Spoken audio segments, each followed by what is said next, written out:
நான் நம்புறேன் ஆண்டவர் இந்த சத்தத்தை கேட்கிற நம்மை ஆண்டவர் இன்னைக்கு திடப்படுத்துகிறார். எப்படி திடப்படுத்துகிறார் அப்படின்னு சொன்னா, நீ பயப்படாத, நீ விசுவாசம் உள்ளவளாயிரு, நீ விசுவாசம் உள்ளவனாயிரு.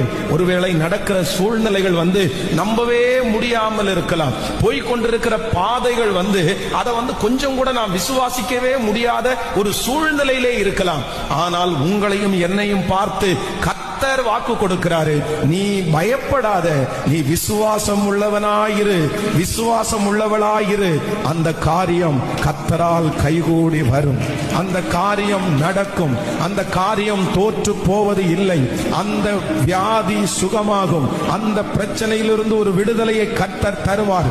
எந்த காரியத்திற்காக கலக்கத்தோடு எவ்வீர்வை போல் இருக்கிறீர்களோ, கர்த்தர் வாக்கு கொடுக்கிறார். அந்த காரியத்திலே கர்த்தர் வாக்கு கொடுக்கிறார், நீ விசுவாசமாய் மட்டும் இரு, நீ விசுவாசமாய் மட்டும் இரு. அந்த காரியத்தை கர்த்தரே வாய்க்க பண்ணுவார். ஹல்லேலூயா.